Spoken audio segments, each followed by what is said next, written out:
Hi, it's Kino. We're here in beautiful Bali, continuing the exploration of the Ashtanga Yoga primary series postures called Kurmasana and Supta Kurmasana. Now we've looked at how to get into Kurmasana position and how to get into Supta Kurmasana position. So if you're unfamiliar with those, take a look at those earlier postures and then you'll be able to join where the video starts now. And if you know how to get into Kurmasana, Supta Kurmasana, now we're going to look at how to lift up and jump back from the posture.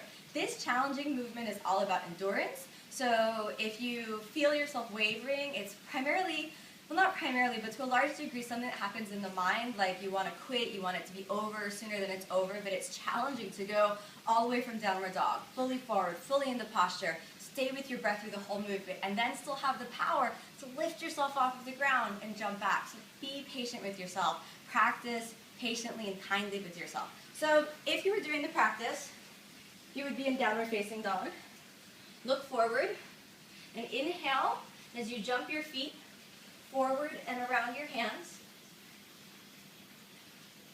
Bringing yourself into Kurmasana position.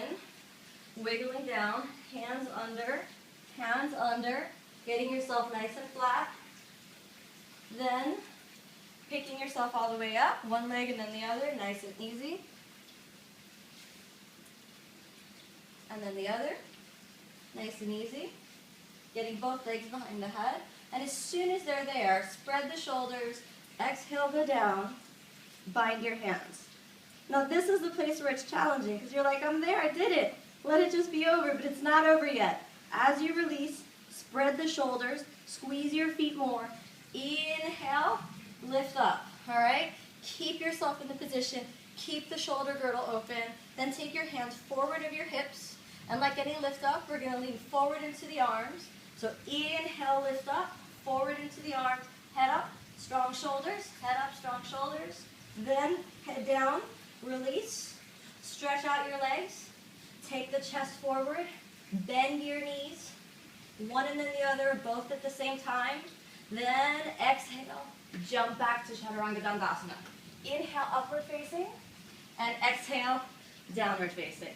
Now, the upward facing after Supta Kurmasana, it's not going to be your best upward facing because you just really rounded everything forward. If you feel especially tight, make sure you engage the pelvic floor and you can even stay for an extra breath.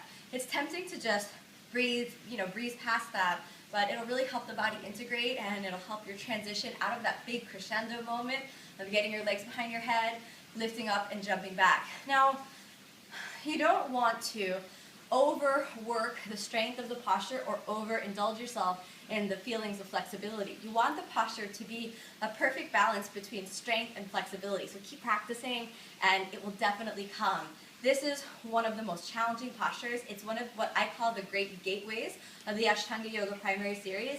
It tests your strength and stamina up to this point and also tests the limits of your flexibility. So if you feel yourself getting really stuck here or stuck during the transition, I definitely recommend that you stay here and work on this posture and let it integrate before you worry about, completing the primary series or jumping ahead. There's something in our minds where we always think that more is better, but if you can do the postures that you're doing really well and let it really integrate in terms of the energy body and the emotional body, then that is so much better than just doing a bunch of postures that you're not really sure of, how they work in the body. I think that the yoga practice is a body awareness technique as much as it is physical technique. Yeah, we get a really deep movement in the joints, but it's all about bringing a sense of integration and healing in the body, and that should be your primary focus, no matter how intense or how wacky the flexibility is or how impressive the strength is. It's all about that inner integration. So remember that when you're practicing Supta Kurmasana.